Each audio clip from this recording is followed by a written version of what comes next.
Mislim, če bi vedela, da se bova pogovarjala o Buffy the Vampire Slayer, da lovimo dobre filme pri manjših distributerjih. Žal, pogosto nimamo dostopa do njih. Recimo Disney je sploh zaprl svoje kataloge, hoče samo na svojih platformah tako vrteti. TV will break your heart. Gli zato, ker se v bistvu navežeš na te like, ker je to neka epska pripoved.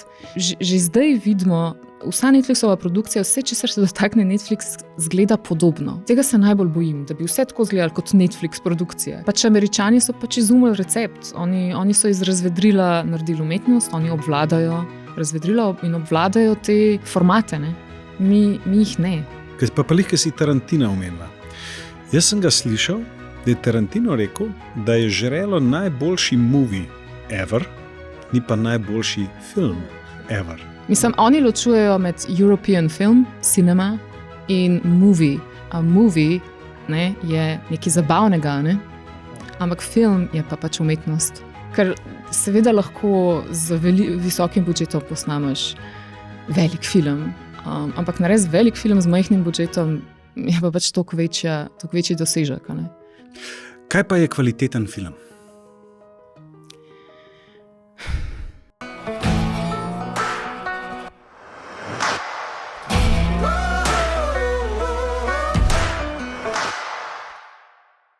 Pozdravljeni v novi epizodi podcasta Bika za roge, kjer ponovno odgovarjamo na vprašanje, kater film je najboljši vseh časov.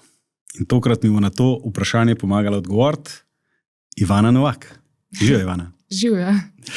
Ivana, v preteklosti si bila filmska kritičarka, zdaj si pa urednica filmskega programa RTV in voditeljica oddaje Televizorka. Tako je. Pa bi jaz začel kar z tvojo trenutno funkcijo.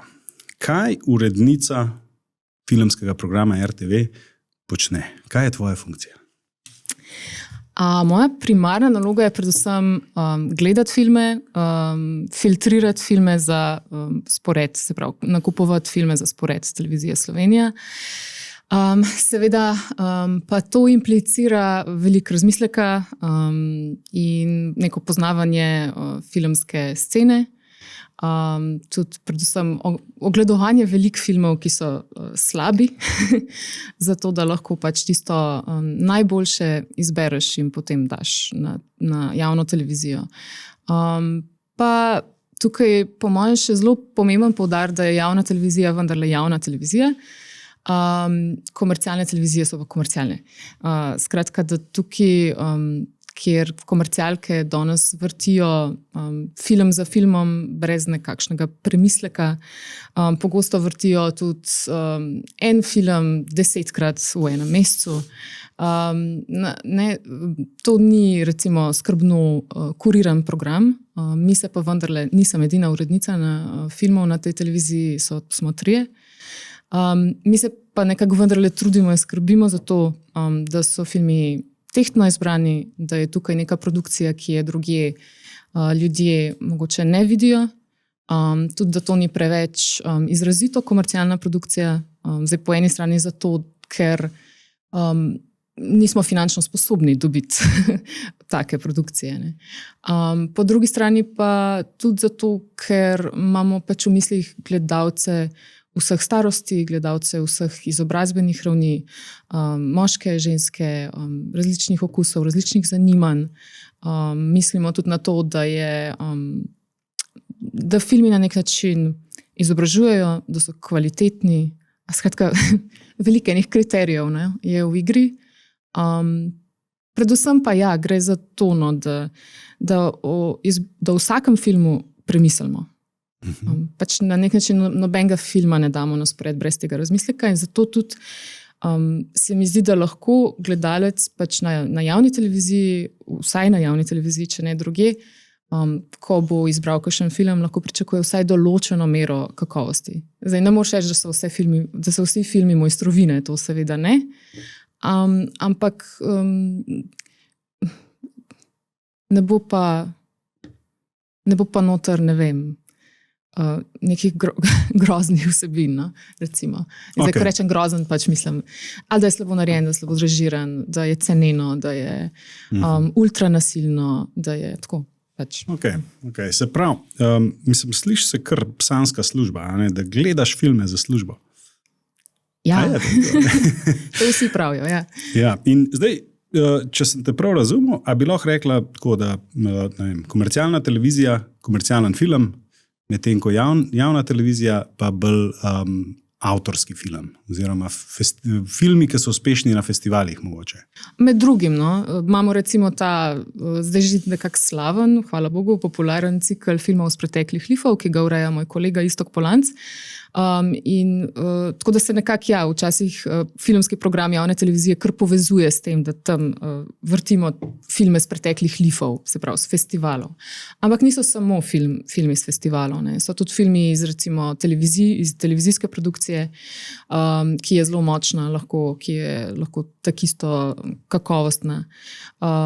So tudi filmi, ki so lahko bolj komercialne narave. Se tudi na lifu so pravzaprav lahko komercialni filmi, samo da pač ne ciljajo recimo na splošno občinstvo in da niso tako dobičkonosno naravnani, ampak pač ciljajo na bolj nišno publiko. Ja, tako, iz zdajšnjih pogovorov smo nekako razbrali, da je nekako sveti gral filmske industrije, da je komercialno uspešen film pa festivalsko uspešen film. Da je to skoraj unikorn, da je zelo težko dobiti tak film. Zdaj, kakšni so pa kriteriji, ki jih ti upoštevaš, ko oceniš, ali je film primeren za program ali ne, ali je fajn ali ne? Kakšni so tukaj kriteriji? Ja, o tem sem že malo povedala, po mojem, ampak recimo jaz sicer izbiram kinotečne filme, ne? Delam pač cikle filmov nekih znanih režiserjev, žal predvsem režiserjev. Pač film je bil dober čez zgodovine, predvsem umetnost, ki so jo podpisovali predvsem moški. Tako da šele danes nekako odkrivamo koliko enih drugih recimo ustvarjalk, mogoče ne toliko režiserk, ampak recimo montažerk, scenografk in tako dalje, ne, se je tudi podpisovali pod filme. Ampak ja, zdaj sem seveda izgubila rdečo nit. Kriteriji. Jaz izbiram za Kinoteko, to je petkov filmski termin na televiziji Slovenija ob 11. po noči žal. Tukaj so kriteriji, ja, seveda na nek način vrtimo kanonizirane klasike. No? Tiste, ki so nam dostopne. Pač en velik del filmov, ki jih poznamo kot klasike in kot kanonizirane filme, so pač filmi, ki so jih posneli v Hollywoodu in pripadajo majorjem. To so pač veliki hollywoodski studiji in se tudi nahajajo v njihovih katalogih. Tako da žal pogosto nimamo dostopa do njih. Recimo Disney je sploh zaprl svoje kataloge, se obnaša malo kot Netflix, ne, hoče samo na svojih platformah tako vrteti svoje filme. Skratka, kriteriji so, kot vidiš, pogosto predvsem omejitve. Že prej sem rekla, da tudi ne moramo recimo vrteti zelo velikih komercialnih uspešnic, zelo redko dobimo dostop do njih. Zato na nek način je naša služba tudi ta, ali pa predvsem ta, da lovimo dobre filme pri manjših distributerjih, pri butičnih distributerjih. Zato je pomembno tudi, da zelo dobro poznamo aktualno filmsko produkcijo, da recimo potujemo okrog po različnih festivalih, marketih. Saj tako malo smo lovci na filme, na dobre filme. Na male bisere, ker v bistvu je to tudi največja nagrada za selektorja, no? Da najde, in mislim, da to velja po mojem tudi za večje filmske festivale, za selekcijo večjih filmskih programov. Ne? In tako isto za televizijo, pač ko najdeš en film popolnoma nepričakovano od režiserja ali pa režiserke, ki je popolnoma na nek način neznana ali pa recimo znana samo v svojem okolju. In tak film je bil zame recimo Tiho dekle, irski film. Zdaj v tem trenutku sem pozabila ime režiserja ali pa režiserke, ampak popolnoma nepričakovan, biserno.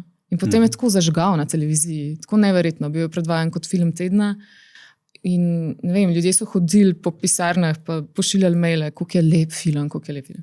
Tako, to je nagrada, no? Ker seveda lahko z visokim budžetom posnameš velik film, ampak narediti velik film z majhnim budžetom je pa pač toliko večji dosežek. Ne? Kaj pa je kvaliteten film?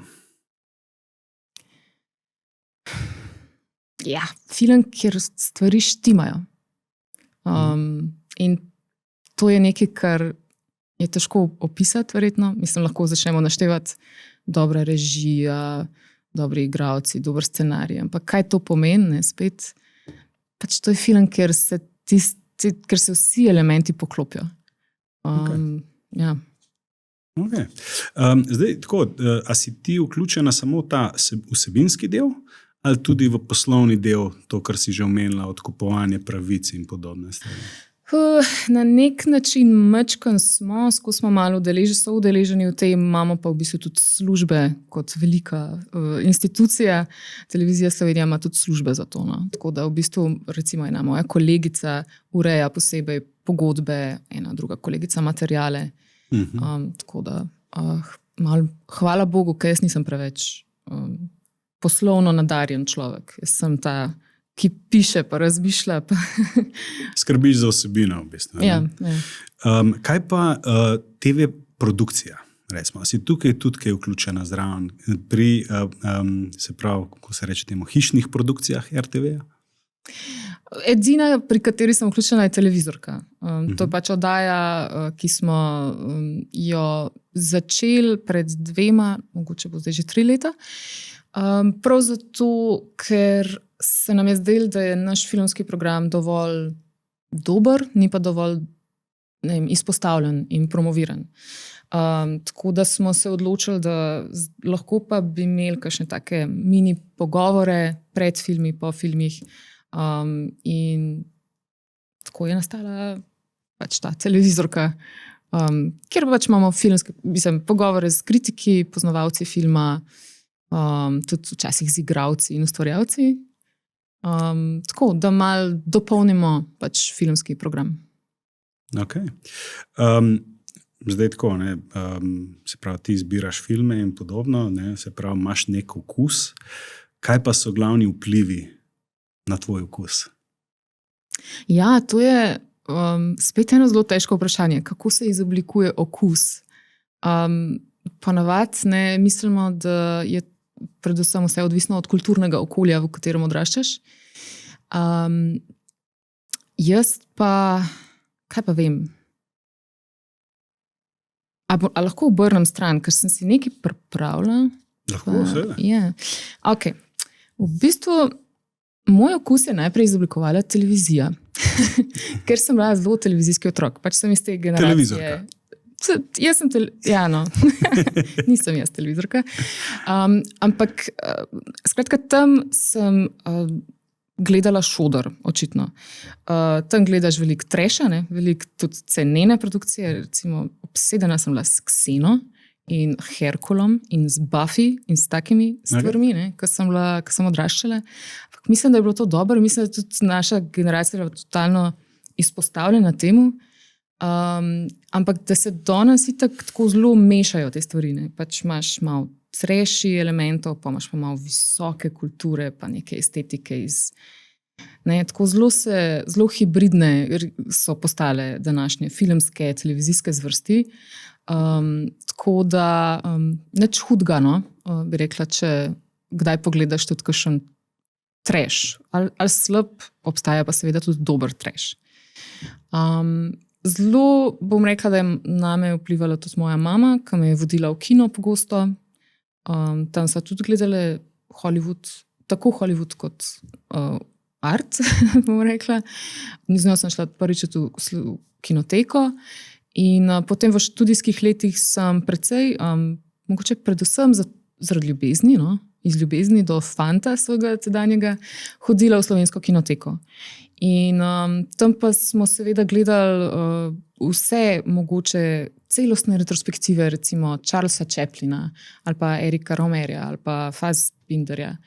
In biti izpostavljen tolkim različnim estetikam in predvsem tudi celotnim opusom teh režiserjev oziroma ustvarjalcev, mislim, to je bilo največ, po mojem. To te najbolj nekako preoblikuje, no?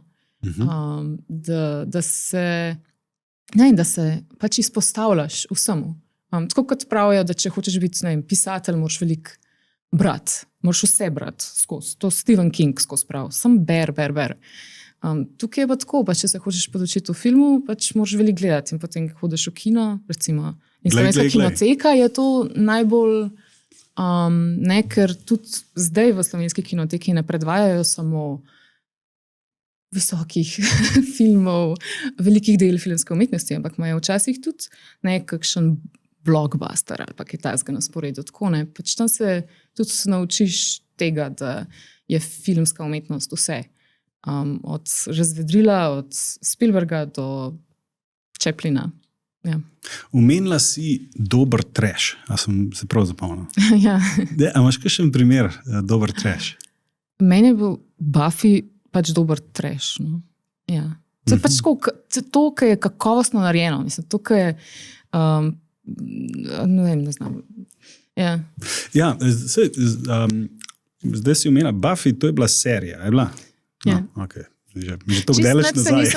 Če bi vedela, da se bova pogovarjala o Buffy the Vampire Slayer, bi se ful pripravila na to. Ne, v bistvu imam drugo vprašanje povezano z Buffy. Ne? Predvsem zato, ker je to serija. In jaz se spomnim, da smo gledali serije, ampak to je bil čist drug nivo serije, kot pa zdaj. Zdaj nekako serije konkurirajo filmom, se mi zdi, takrat pa ni bilo tako. Ker smo šli gledali film, je to dogodek, smo šli v kino in gledali, zdaj pa je to vse malo pomešano. Kako kaj se je zgodilo v tem času, resmo, da so serije postale tak fenomen v bistvu?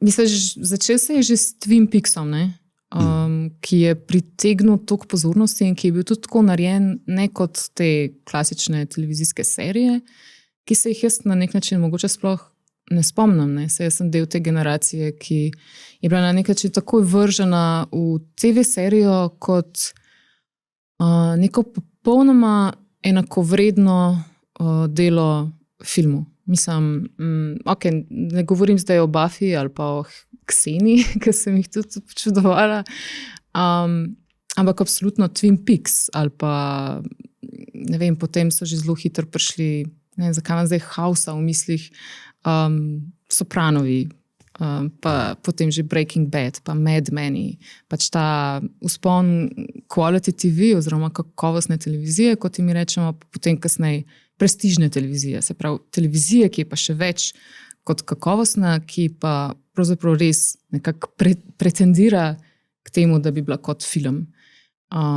In da bi tudi na nekaj še povedala nekaj družbeno relevantnega, da bi nekako vstopila v dialog z današnjimi časi, z ne vem, nekimi družbeno-političnimi vprašanji. Ja, včasih so bile serije bolj zabavane, zdaj pa so res nekako smo čisto zraščeni z njimi. No. Ja, tako, neka sprememba se mi zdi, da se je zgodila. Prej nisem nikoli tako gledal serije, kot zdaj. Zdaj se mi zdi, da tako bolj se povežeš z karakterjem. Mislim, ali navežeš z karakterjem, ker ga dalj časa spremljaš. On je v bistvu s tabo več mesecev lahko. Ja, David Bordwell, ta filmski kritik ameriški, je enkrat tako neko lepo besedilo napisal o TV serijah, ker on je seveda vedno pisal o filmih. Tako da pač filmski kritiki pišejo o televiziji, to je bilo tako malo.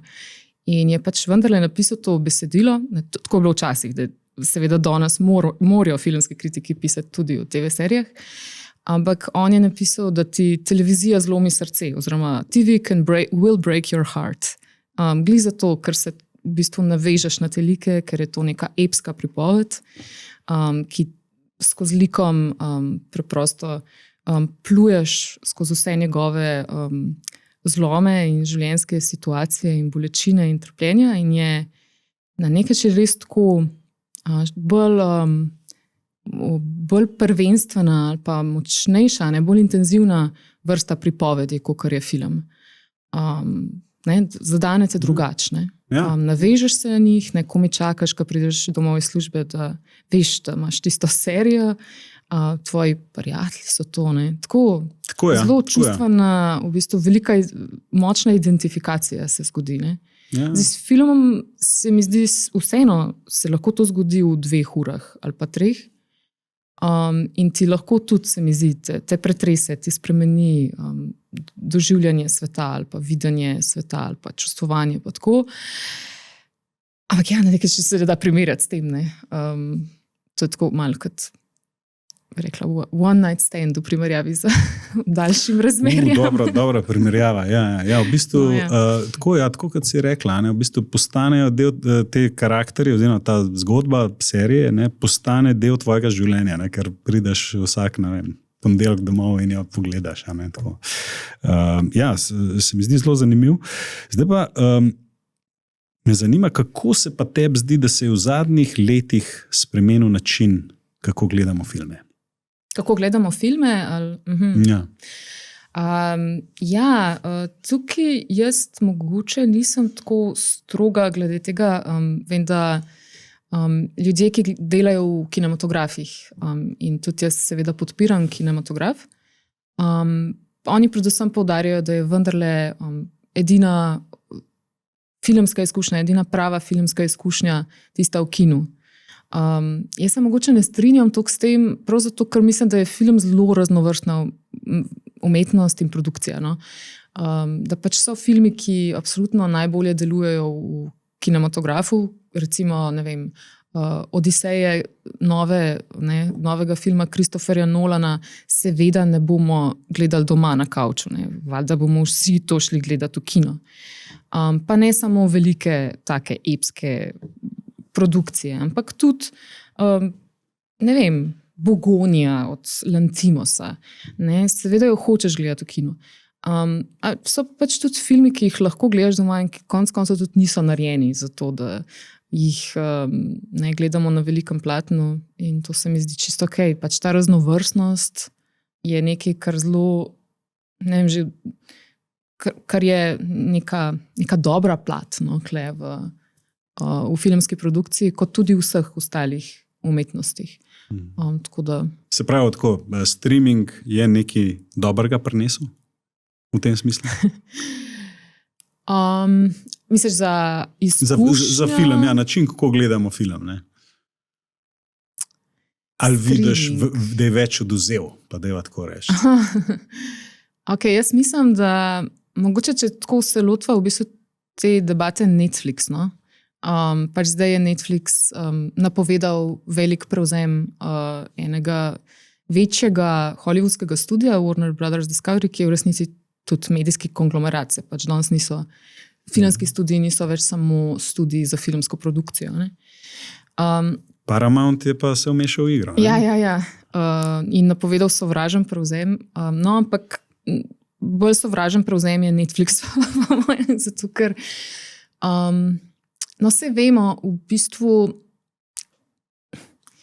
kako Netflix je seveda po eni strani produciral kar neko lepo število dobrih serij, kvalitetnih serij.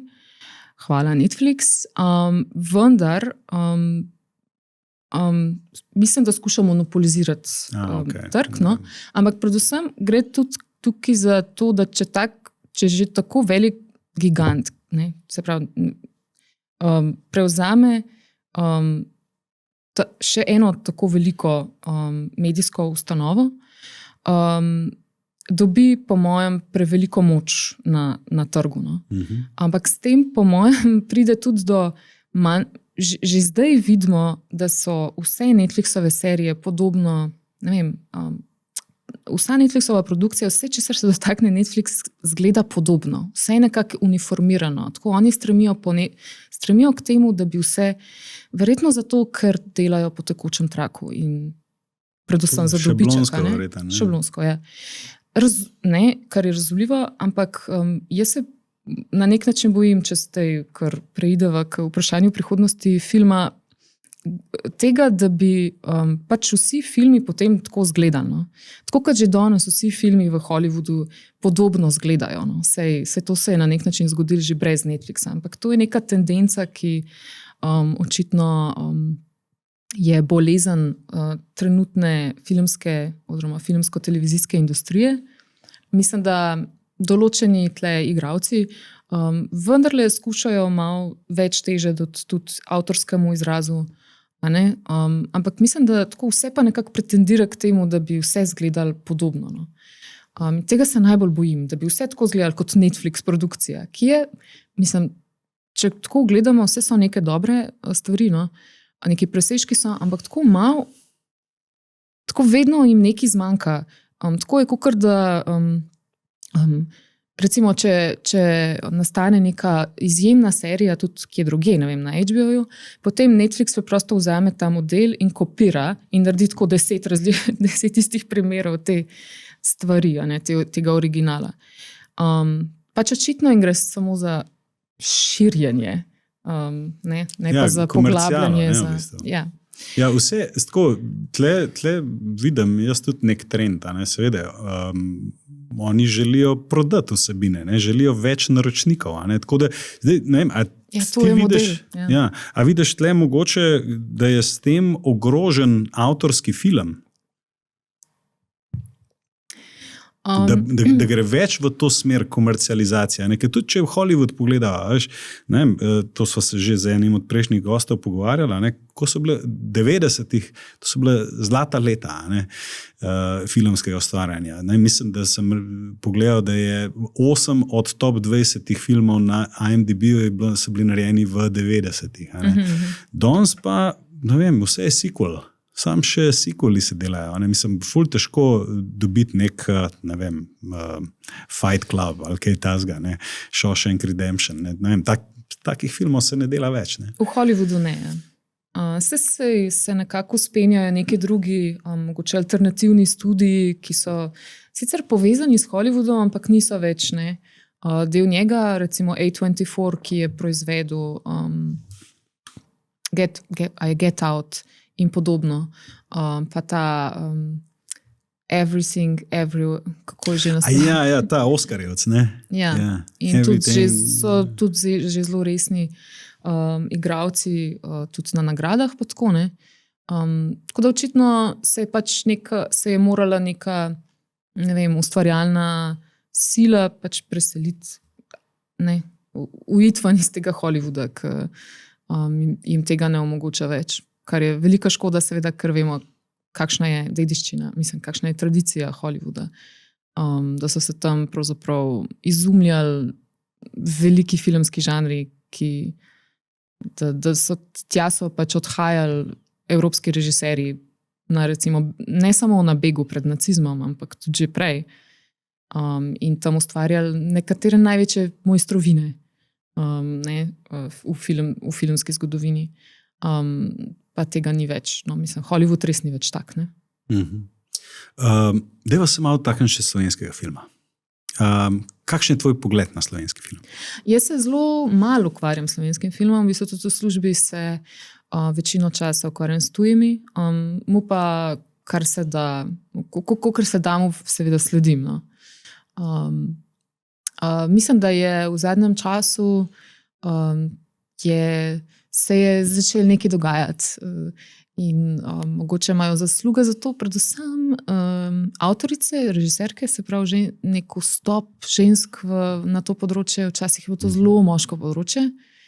Nimam nič proti temu, da moški delajo filme, mimo grede, ampak se je pa zelo čutilo. Ja, absolutno je bilo neuravnovešeno.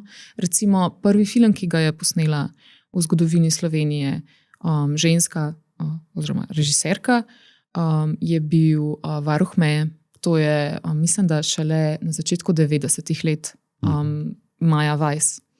To veliko pove o neki patriarhalni naravnanosti slovenskega filma, zgodovinsko gledano, pa sicer pa mogoče tudi o tem, da je to pač majhen prostor. No?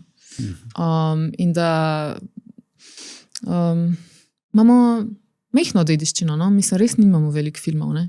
No, sam si Tako rekla, da da se... rabiš pa neko število, neko kritično število filmov, zato da sploh lahko najdeš kakšne presežke, da sploh pride do izraza, da konec koncev ti ljudje sploh toliko delajo, da pride ven nekaj genialnega ali pa nekaj tako. Tako da za to mehnostjo trpijo vsa področja, vključno s filmom. Te nove režiserke mlajše generacije me pa tako v bistvu zelo navdušujejo. Ravno sem videla v Kinodvoru Od kukle film Fantasy, ki se mi zdi super. Tako predvsem, mislim, itak je vizualno čudovit, krasen film je, ampak tako me je nekako ganil, da je tudi tako ful duhovit. Ful ima duha, ful je tako tak fajterski. Ful mi je všeč, da je postavljen v neko, če prav razumem, upam, da sem to prav razumela, da je postavljen v pač imaginarno mesto.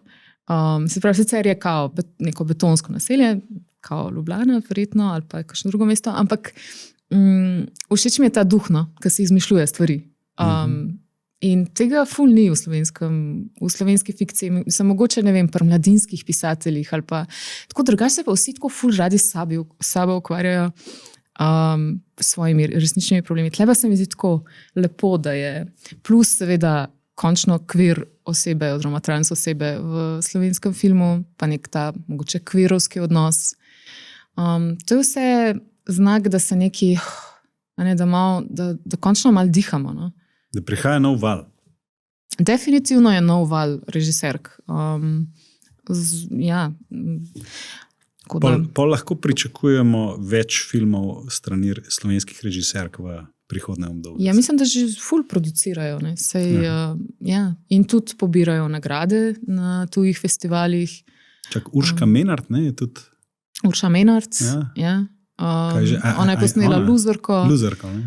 Ne bom več Luzerka, je mogoče eden mojih najljubših slovenskih filmov v novem tisočletju. Res je bil dobro narejen. Res tudi pač spet ta duh, pa da je mlada generacija, pa da ni zatežen, da je tako, no. To je lepo videti. Kaj pa najboljši slovenski film overall zate? Je kle, moram reči, Vesna od Františka Čapa. Verjetno tako, kot bi rekel vsi, se hecave, verjetno ne bi rekel tega vsi, ampak meni je pač to delati lahko, zdaj bom pa citirala svojo prijateljico Jelo Krečič, ki je rekla, da je delati lahkotne in zabavne stvari oziroma filme je resnična umetnost. No? Da v našem prostoru sicer vlada malo averzija do vsega, kar je lahkotno, zabavno, ampak to je velika umetnost. No? Tudi narediti tako komedijo, kot je bila Vesna. V tistem času, ko nihče v slovenskih filmih ni govoril tako, konec koncev tudi nismo imeli sploh veliko slovenskih filmov, ampak seveda František Čap je prišel od drugod, prišel iz Češke oziroma Nemčije in je pač pokazal, kako se snema Hollywood v Sloveniji. No? To je bil pač en tak hollywoodski film v Sloveniji. Ja. Od njega je pač se veliko naučil France Štiglic, tako da tudi Štigličevi filmi so meni zelo ljubi. Predvsem, mislim, tudi se mi zdi prava umetnost narediti popolnoma film s popolnoma klasično naracijo. No? A ne? Na nek način je lažje eksperimentirati, kakor pa slediti temu modelu klasičnemu. Okay. Ne vem, če sem ti to kdaj povedal, no, ampak jaz sem za svojo diplomsko nalogo delal analizo uspešnosti filma. Sem primerjal evropski in ameriški film, in tam je bilo ene par takih zanimivih ugotovitev, in je bila tam ena zanimiva statistika, da Američani 6-krat več hodijo v kino kot Evropejci. A je cenejši kino? Kino v Ameriki. Niti slučajno. A ne, ni? Niti slučajno. Kar pri nas je zelo drag, se je zelo podražil. Ja, zdaj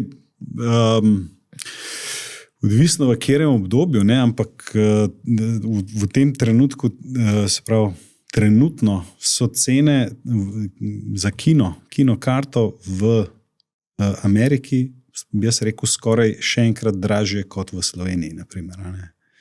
Tako se mi zdi, da v Evropi, da se gibljajo tle okrog 10 evrov, a ne 12 evrov, tam pa bolj proti 20 $20, ajde, to je 17 evrov, recimo. Ne, in kaj je bila interpretacija tvoje analize? Ja, tega nisem takrat zares analiziral, tega konkretnega podatka, samo se ga spomnim, ne, da je izstopal ta podatek, ne, da je mogoče tukaj tudi možno iskati razlog za neko manjšo komercialnost evropskih filmov, ne, pač da jih manj gledamo, ne, da preprosto nismo pripravljeni plačati za to, da gremo gledati film v kino. Ne. Imamo pa tudi manj komercialno naravnane filme, saj po mojem je to tudi nek faktor. Ne. Verjetno. Pač Američani so pač izumili recept. Oni so iz razvedrila naredili umetnost, oni obvladajo razvedrila in obvladajo te formate. Ne. Mi jih ne. Mislim, tako zelo pogosto jaz urejam tudi nedeljski popoldanski film in tam zelo pogosto gledam televizijsko produkcijo, recimo francosko ali pa nemško. In to je vse, sej včasih zadanejo, se mi zdi, pa tudi Francozi so zelo osvojili ali pa celo tako razvili tak svoj način delanja take produkcije, ampak to še vedno ne pride blizu nekemu ameriškemu modelu. Tako, pač Američani so vendarle tako, pač tukaj so, ali pa Britanci, to je podoben model. Ja, če oni znajo delati mainstream komercialno produkcijo. Pač znajo narediti tako, da vse štima. Ja, tle je bil še en zanimiv moment, se zdaj le spomnil, da pri ameriških filmih je, a bo film uspešen ali ne, komercialno uspešen, ne, tle govorimo, a bo film uspešen ali ne, je bilo pri ameriškem filmu odvisno od tako imenovanega človeškega kapitala, ne, human capital, se pravi, koga si imel za igralca, kdo je bil režiser, najmanj bil so producent, ne, tako. Medtem ko pri evropskem filmu je pa prišlo do izraza, da je pomemben socialni kapital, ne, se pravi, koliko te ljudje med sabo sodelujejo. Več, ko imajo sodelovanj, večja je verjetnost, da bo uspešen film. Ne? To je bila tako ena taka zanimiva distinkcija. Ne? Pa sem te hotel samo še te vprašati, no, ker sem prej začel s tem, koliko hodimo v kino, to. Kakšno se ti pa zdi tako slovensko občinstvo? A bi rekla, da je zahtevno, preveč kritično, ali kako bi ga opredelila? Ne vem. Ja, mi sicer recimo moramo biti v stiku s tem, ne. Ves čas gledamo statistike gledanosti, ki jim pa jaz malo ne verjamem. Tako da se bojim, da nimam nekako jasno oblikovane podobe tega, kaj je slovensko občinstvo. Včasih se mi zdi, da zelo pograbijo kakšen film, vsaj ratingi tako kažejo, no, da zadnje čase predvsem radi gledajo resničnostne šove, pa zabavne kvize, razvedrilne oddaje. In jaz imam občutek, da in s tem res nočem nikogar specifično užaliti, tako to sploh, ampak občutek imam, da bolj kot je program trapast, bolj to gledajo. In me v bistvu malo skrbi, da nekako tonemo v eno, ne vem, pač v en prostor, kjer tudi bedaste stvari delujejo, no. Ker, ne vem, prav, ali pa postajamo bedasti. Tudi ko opažam, recimo, kakšne razvedrilne oddaje, da je zelo veliko samo tako zelo površnih šal, velike plehkosti, Veliko je samo tako smehljanja, tako nič dodelanga ni, nobene neke substance, da bi bil, ali pa da bi bil vsaj tako res dobra šala, mislim, da bi bil dober humor, da bi te res tako nasmejal. To. In v bistvu mame glede slovenskega občinstva, to skrbi, da je nekako podleglo temu nekemu zelo poceni razvedrilu. Mi verjetno izgubljamo, to je javen podatek, da nekako se javna televizija bori za gledanost, da je v zadnjih letih nekako postopoma padala, zdaj naj bi se sicer nekako stabilizirala v zadnjem letu, ampak mene recimo včasih zaskrbi, če vidim, da nek film, ki je bil zelo lep, ne vem, duhovit, konec koncev tudi dostopen, da preprosto ni dobil gledanosti samo zato, ker je bil na drugem programu bil nek reality show. Tako da to me. A pa se ti zdi, da je to problem slovenskega prostora ali nasploh časa, v katerem živimo? Ker je attention span, se pravi, ko se reče to po slovenski, ta čas pozornosti, ki smo jo sposobni nameniti, da pada. Ne? In kakšen kvaliteten film pogledati, mogoče je treba biti, da je malo potrpežljiv. Ne? Absolutno je treba biti potrpežljiv za filme, še posebej zato, ker so čedalje daljši. A res? To je dejansko trend? Da so daljši? Mislim, da so čedalje daljši. Ja. Okay. 2 uri pa pol je zdaj postala je zdaj že kar standard. To je dejansko problem. Jaz nimam odgovora na to, žal. Jaz mislim, da bi morali nekako načrtno se tega lotiti, se na nek način tudi preko neke filmske vzgoje v šolah, recimo, pa te mlade bolj nekako, nočem reči silt,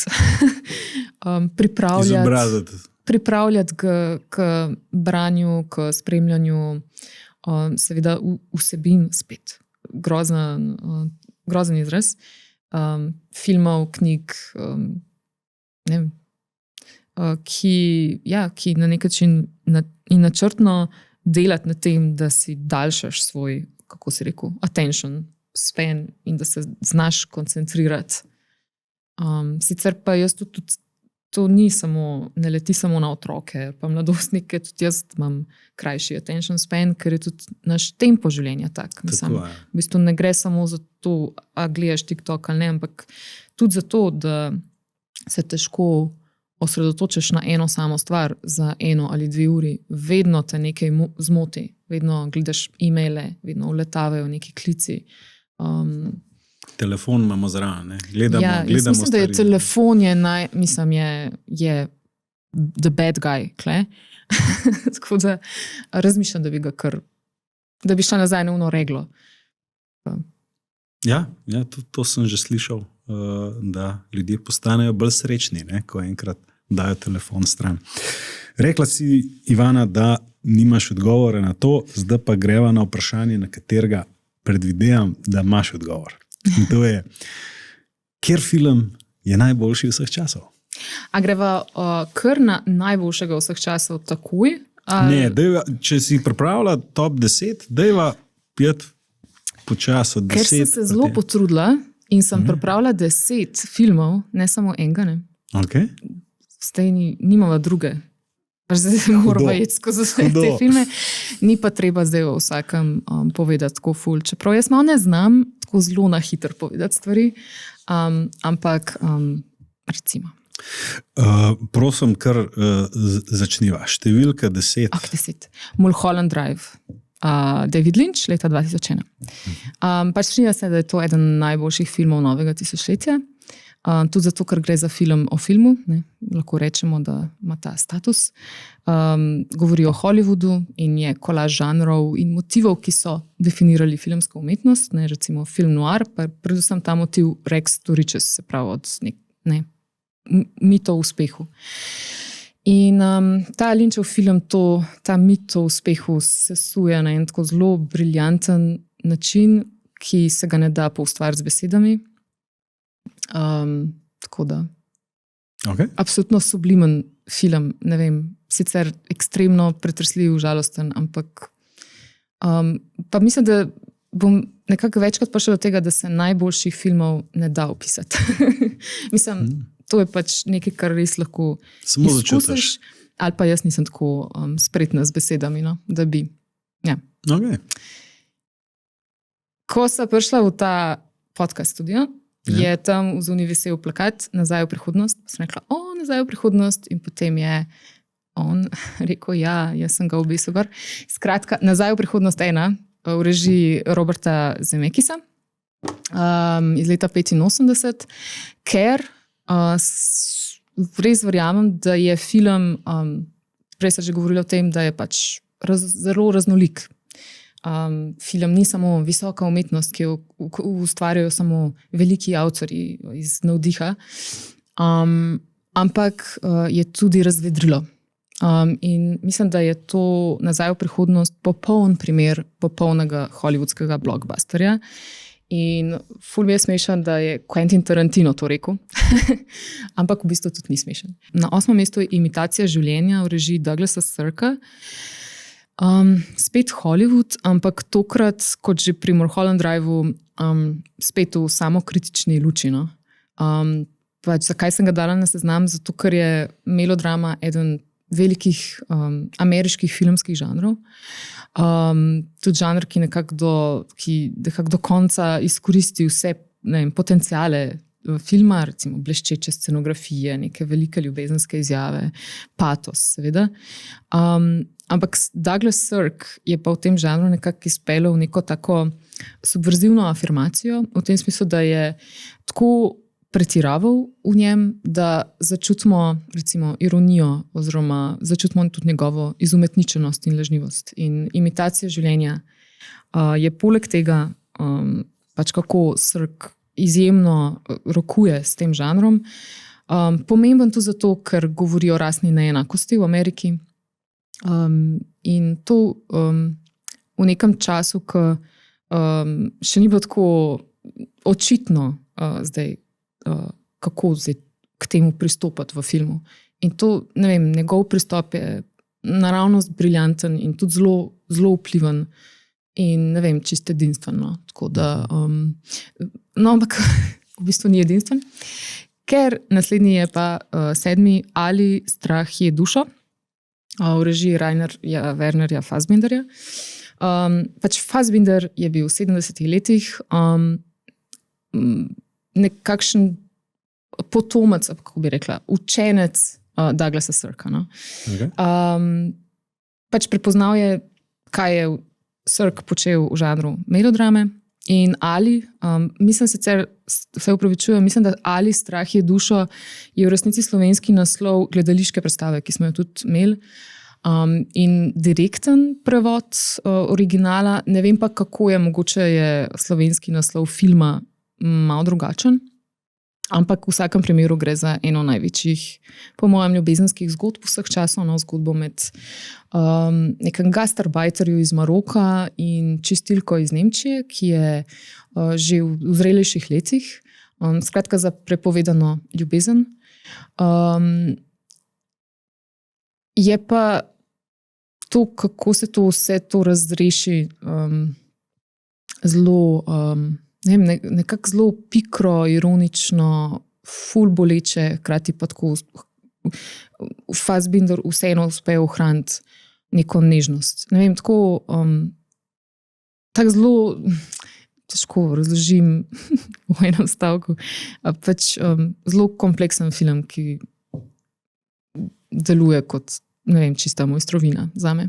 Okay. In spet zelo, mislim, da tudi spet zelo vpliven film. No? Ja. Okay. Je tudi razvedrilo? Ne.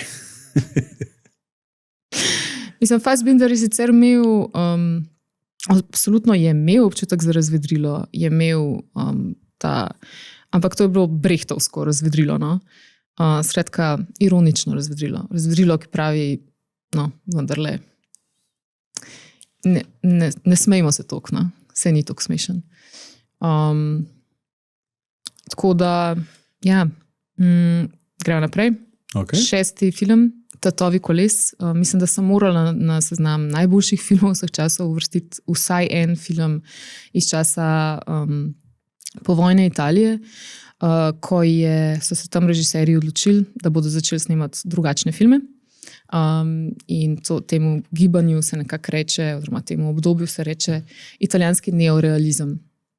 To je bil absolutno prelomen čas v filmski zgodovini, ko so režiserji kamere preselili na ulice, ko so pred kamere dali namesto igralcev, ki so znali profesionalnih igralcev, naturščike in začeli so se ukvarjati z stvarmi iz resničnega življenja. Tatovi koles sicer govorijo o delavcu, ki mu ukradejo kolo, potem pa on s svojim sinom išče to kolo po celem mestu. Na koncu pa, lahko povem, ali je to full spoiler. Ko vendarle gre za klasiko. To pa ti oceni. No, ne vem. Na koncu pa se v bistvu izkaže, da on sam mora ukrasti kolo, tako kot so ga že njemu na začetku.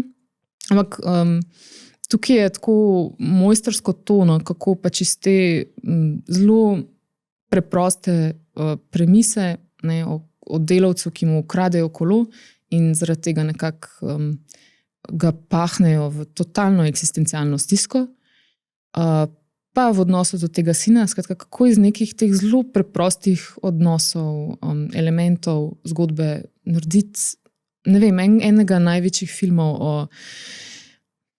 krutosti, recimo, sistema, ne vem, nasploh o človeškem položaju v nekem redu, ki sploh omogoča, da je človek pahnjen v tako stisko, če mu ukradejo samo kolo. Okay. To je v bistvu tako mogoče tudi, tako, vsaj ta tema, ki si omenila, kar aktualen film, ne? Sej to, no. Njegova brezčasnost je tudi ta razlog, zakaj pač mora biti na teh seznamih. No. Okay. Kdo ga je pa režiral? Drugače, režiral ga je Vittorio De Sica, pač eden od tudi mojih najljubših režiserjev. On je režiral tudi blazno veliko drugih filmov, ne samo neorealizem, tudi komedije in bil je briljanten v tem. Bil je tudi briljanten komični igralec, tako mal tak italijanski Chaplin. Ampak ja, tudi ne samo brezčasen, ampak tudi tako velik vpliv so imeli neorealisti na celoten razvoj filma. Mislim, še danes vidimo odmev v filmih Kena Loacha ali pa bratov Dardenne. Ali pa jaz sem recimo na Lifu videla Predsednikovo torto, ki se mi zdi tudi tako, ja, se to je, brez neorealizma ne bi obstajali taki filmi, no, danes. Tako da oni so res naredili velik preboj. Potem gremo naprej. Šerburški dežniki v režiji Jacquesa Demija iz leta 1964. Zdaj se mi je, da mora biti en musical, ker je musical tak, ne vem, saj vem, da je gledališki žanr, je pa tudi zelo filmski žanr. Tako da lahko bi bil Ples v dežju, ampak moja izbira je ta, Šerburški dežniki, kjer igra mlada Catherine Deneuve. To je en zelo barvit film, sicer pa zelo tragična ljubezenska zgodba. In koncept filma je, da igralci dialoge pojejo. Tako da čist cel film je zapet, kar na nek način je čuden na začetku, potem pa kar postane samo magično, da je mogoče čisto vse zapet. Tudi tako, kako si to, da navadne stvari. Tako. Tukaj mogoče ne vem, tako, itak so filmi tako zelo blizu glasbi, no? Recimo, imajo nek ritem, ne? Montaža in daje nek ritem, pa glasba je zelo pomemben del filma nasploh. Tako da, ja, mora biti en glasbeni film, no? Potem je, mislim, da mora biti... Katero mesto imamo zdaj? Četrto mesto? A grem hitrej? Okay. Srečno Baltazar. To je režiral Robert Bresson leta 1966. Pač ta film spremlja oslička. V glavni vlogi je osliček, ki ga nekako dajo različnim lastnikom, ki si ga podajajo med sabo, kot da je samo orodje, kot da je samo predmet, samo lastnina. In z njim seveda večinoma ravnajo zelo brezčutno. To je pač francosko podeželje v 60-ih letih. Si pa predstavljam, da morda verjetno, oziroma kot vemo, tudi danes z živalmi ravnamo na podobno brezčuten način. Hkrati pa njegovo zgodbo tega oslička vzporeja zgodbo nekega dekleta, ki ima podobno usodo. No? Tudi nekako je samo lastnina, je samo... ampak vendarle ima boljšo usodo, ker je človek. Vendarle ima malo več izbire, ima malo več svobode. To je, ne vem, preprosto en tak zelo srce parajoč film, zelo tragičen, ki nikakor ne prizanaša naši vrsti, ampak mislim, da je to zelo, ne vem, en tak temeljen film je to, no? Mislim, da bi ga morali tako vsi gledati v šolah. Okay. Sploh ne vem, če veliko govorimo danes o bullyingu ali pa nadlegovanju, pa nekem, kako imeti lepe odnose drug z drugim. To je recimo film, ki ne vem, tako naravnost zareže svojo poanto v gledalce in razen, če si zdaj to nočem tako grdo povedati, ampak razen, če si resnično brezčuten, če si malce sociopat, potem ničesar ne čutiš ob tem filmu. Pač film, ki je zelo proti nasilju in brutalnosti. Sicer pa seveda pokaže ravno to, da človeštvo je brutalno. Tako da, evo, to je Srečna Baltazar. Potem imam pa samo še komedije, se mi zdi. Najbolj top 3 so komedije. Ja, v bistvu sem velika fenica komedije, tako fuljo zagovarjam. Tudi kot čist pravo umetnost. No. Mislim, ni tako, kot da zdaj zagovarjam samo razvedrilo in po mojem so dokazi glih kle. Recimo Zabava na 3. mestu v režiji Blakea Edwardsa iz leta 68. To je ena taka zelo konceptualna mojstrovina v žanru fizične komedije in posneta skoraj v celoti v enem prostoru. Ne skoraj da v real timeu, ne čist, ampak tak je občutek. In Peter Sellers igra, pač ta znani britanski komik, kot Hrundi v Bakši. On je pač nek indijski statist, ki skuša uspeti v Hollywoodu, potem razstreli neko hollywoodsko produkcijo in unič, ne vem, pač celoten set.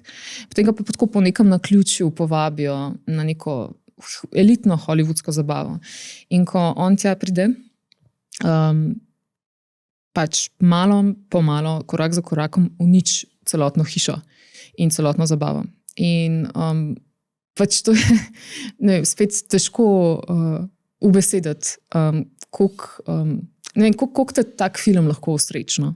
Potem on je outsider v zahodnem svetu, pač on prihaja iz Indije, iz vzhoda, pa outsider je v svetu hollywoodske elite, ne, kot pač ta statist, tako vse, mislim, tako je nepomemben. No, in na koncu se ta film zelo stopnjuje in se prelevi v nekakšne saturnalije in na zabavo pride slon in hiša je polna pene in vsi so popolnoma zamenjajo svoje vloge in kar naenkrat potem on tudi pristane za eno lepotico in skratka je srečen konc. Tako, ful lep film, no, v bistvu. Ja. In pač res izjemna komedija. Na 2. mestu je Ninočka. Mora biti tako, moj najljubši režiser filmski je Ernst Lubitsch. On je ustvaril romantične komedije, predvsem pa tudi muzikle v 20., 30. in 40. letih. Je mogoče malo manj znan, kot kakšen Billy Wilder ali pa Chaplin. Ampak vendarle je bil za časa svojega življenja ekstremno cenjen. Tako mislim, prav Lubitša so klicali, ne vem, kralj komedije, kralj, tako.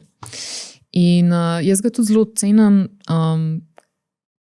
In nisem nekako vedela, kater film bi dala, ker se je bilo zelo težko odločiti. Lahko bi dala Težave v raju ali pa Biti ali ne biti. Pa sem se odločila za Ninočko, ki je nekako po mojem en vrhunski primer sofisticirane romantične komedije. Se pravi, tako na hiter bi to pomenilo, da to ni romantična komedija, ki govori samo nekaj o čustvih, pa se samo nekaj heca, pa tako, ampak je romantična komedija, ki pač res temelji na dobri zgodbi, pa na zelo umetelno spisanih dialogih, tudi scenah. Pa ki poleg vsega, kar je v bistvu Ljubičeva nekak specifika bila, je pa to, da združuje še neko politično satiro. V bistvu govori on je v bistvu iz sveta kapitalizma, živi v Parizu, ona igrajo Greta Garbo in to genialno jo igra, pa je sovjetska komisarka in zastopa komunizem. Tako da to je noro, kako v bistvu je uspel Ljubič tudi v par vicih in skozi tudi njuno ljubezensko zgodbo nekako vse nasloviti tudi, kar ta velik spor ideološki, komunizem in kapitalizem. Predvsem pa na to inteligenten humor. Tam so take šale. Mislim, da je tudi napisal scenarij, oziroma so napisal Billy Wilder. Tako da, to bi bila moja druga izbira. Zdaj pa? Najboljši film vseh časov? Drumroll. Nimate drumrolla. Lahko ga dodate kasneje. Bomo nasneli. Tako zelo tehno sem razmislila. Edini, ki je nad Ljubičem, je Chaplin. Tako da mora biti Charles Chaplin. Ampak spet, kateri Charles Chaplin? Pa sem izbrala tako mogoče najbolj klišejsko in vsakdanjo izbiro. Luči velemesta. Luči velemesta so se že večkrat znašle na zelo velik seznamih najboljših filmov vseh časov. Recimo, našla sem prav, da so za Luči velemesta rekli, da je najboljši film Orson Welles, pa Stanley Kubrick, pa Andrej Tarkovski, pa Robert Bresson, pa Fellini, pa Woody Allen.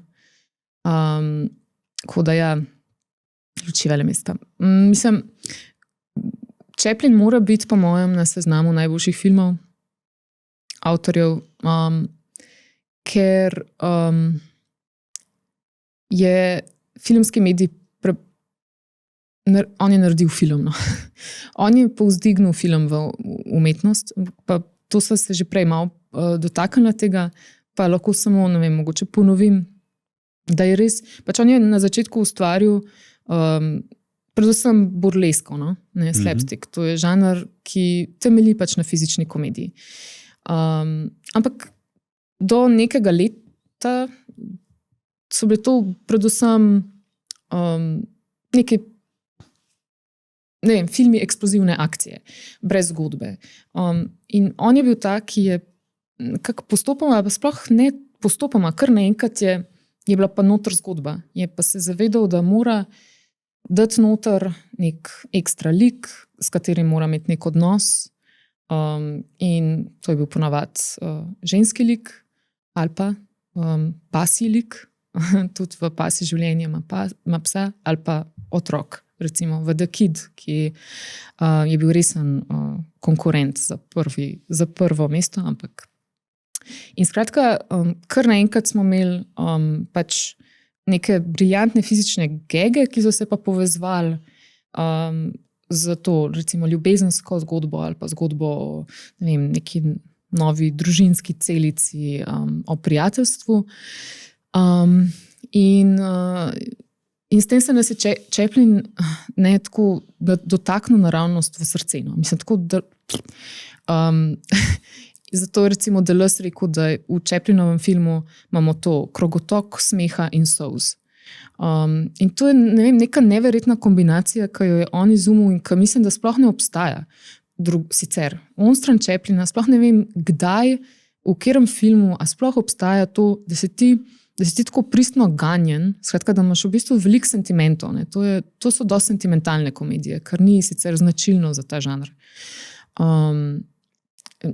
tudi mislim, da imaš tudi veliko melodrame, ampak hkrati pa tako potem nekaj naredi on, ne vem, en gag, ali pa nekaj ukrade, ali pa nekaj tako posmrka in je kar naenkrat si v smehu. In ta, ne vem, to rukanje iz enega v drug sentiment, ne, iz smeha v solze, iz neke melodrame v komedijo, ne vem, je tak zelo originalen Chaplinovski občutek, ampak tudi občutek, ki ga na nek način iščeš potem v vsakem drugem filmu, no? Ali kako ne rečem.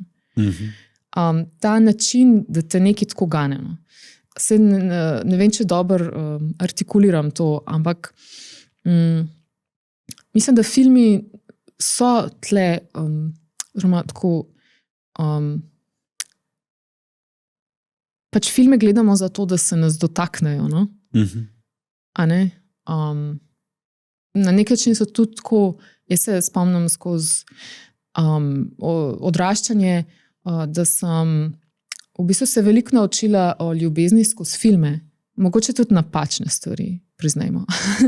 Ampak tudi veliko pa o sočutju ali pa o odnosih, pa o prijateljstvu, pa o tem, kako zgleda nežnost, pa kaj je nežnost, recimo, z drugim.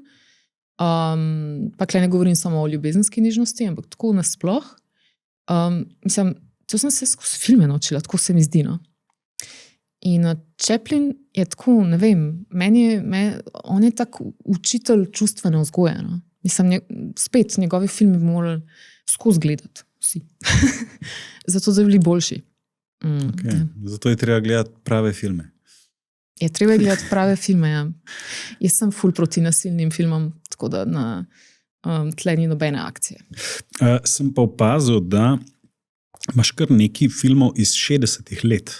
A je to tvoje zlato filmsko? Ne, to je pač zanimivo, ker v resnici nisem sploh podkovana v tem desetletju, še manj pa v 70-ih. Ne, na nek način je moj domicil, ali kako bi rekla, so tako bolj 40 ali pa so 30 celo. Recimo, eden mojih najljubših žanrov je screwball komedija. To so pač komedije, kjer so glavno vlogo igrale ženske, screwball ladies, večinoma so bile ljubezenske zgodbe, ampak predvsem je šlo za to hitrost. Hitrost dialoga, hitrost izmenjav, njihova bistroumnost, inteligenca. Tako, to so bili nekakšni showcase za mogoče prve ali pa sigurno najhitreje govoreče feministke filma 20. stoletja.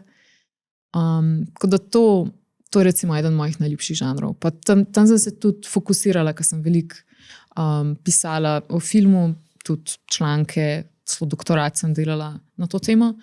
In to je bil moj fokus. No? Tako da slučajno je tole zdaj naletel. Mogoče pa je to naslednje, me kliče to desetletje. Prosim, raziskуj me. Ja. Čekaj, doktorca si? Ne, nisem nikoli dokončala. Zato ne omenjam doktorata, ker potem moram to razlagati. Da nisem pozabil še tega povedati. Ivana, zdaj imamo pa segment hitrih vprašanj. To zdaj niso bila.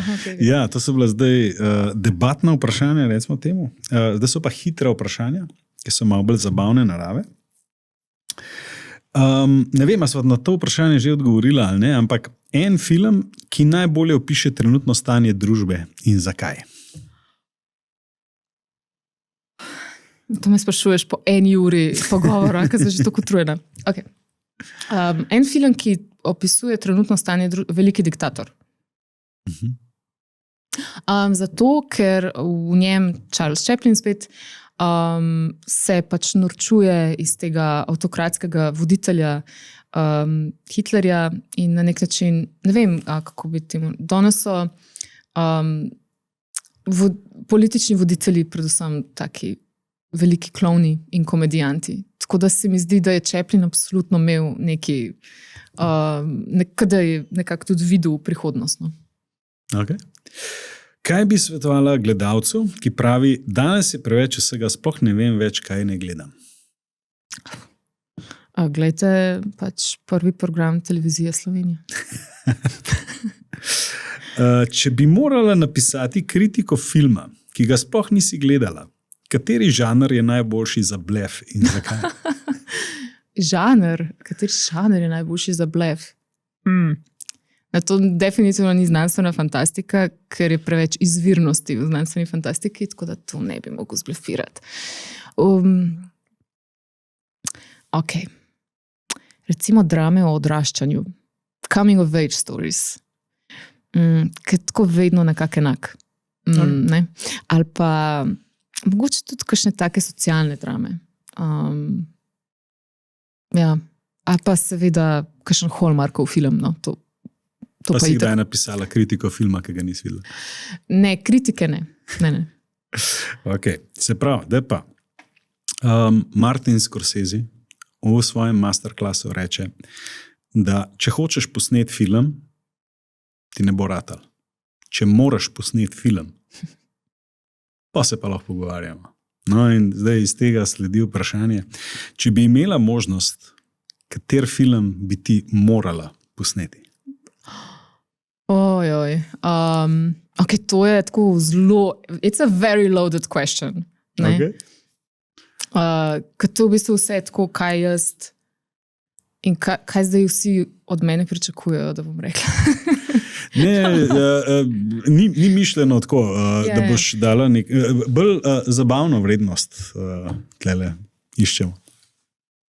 Ok, jaz bom nekaj ful čudenega zdaj povedala. In to bo zelo čuden zvenel, ampak to je zato, ker sem čudna. Jaz bi posnela film o emonski zdravnici, ker dejansko je obstajala v nekem grobu, ko so izkopavali pod Ljubljano, Emono, so našli v nekem grobu ob ženskem truplu kirurška orodja. Tako da rada bi posnela film o tej, reče se ji Emonska zdravnica. Iz kjerega obdobja pa je? Namreč iz časa Emone. Zdaj, ne vem točno iz katerega leta približno, ja, ampak sigurno verjetno bi rekla, Emona je bila ustanovljena, verjetno je bilo to prvo stoletje našega štetja ali pa drugo. Ne vem, se opravičujem. Ampak to pa zato, ker se tako zadnje čase ful ukvarjam z antiko, pa sem malo obsedena s tem. Tako da v bistvu to je moja zdaj strast nova. Zgodovinski film v bistvu je to. Ja. Feminističen film o zdravnici, o ženski, ki se ukvarja z nekim poklicem v antiki, ne v starem Rimu, pač v Emoni, za katerega seveda je veljalo, da se z njim ukvarjajo samo moški. Ampak očitno zdaj s temi novimi izkopavanji in tako pač ugotavljamo, da se vendarle ženske niso samo zadrževale doma pa delali nekaj. Mislim, da so bile zelo pomembne, v bistvu so tudi vstopale v javno sfero, že v starem Rimu. Ampak tako vedno, ko gledamo te zgodovinske spektakle, ne recimo Gladiator ali pa ne, so pa one vendarle še vedno reducirane na te vloge žene ali pa ne, cesarice, mislim, zraven neke. Tako, no, se mi zdi, da je bilo to mogoče zanimivo. Pa tako ful čuden odgovor, ne vem. Super odgovor. Zdaj pa še zadnje vprašanje. Poslušalci bodo to poslušali med Božičem in Novim letom, ne, se pravi za počitnice. Kater film bi jim predlagala, da si v tem času pogledajo? Mislim, v tem času je tako poplava božičnih filmov, tako da mogoče ne bi glih božičnega filma predlagala. Ni treba božičnega filma. Čeprav jaz sem tako, ker jih imam kar rada v resnici. Recimo, pravzaprav Ljubezen je skoraj prišel na moj seznam. Pa sem se potem odločila, da vendarle, ker, ne vem, izključno zaradi pričakovanj drugih pobojem. Tako, na mojem osebnem seznamu, kar je. Ne vem, ker ta film bo res povsod, tako da zakaj bi ga predlagala?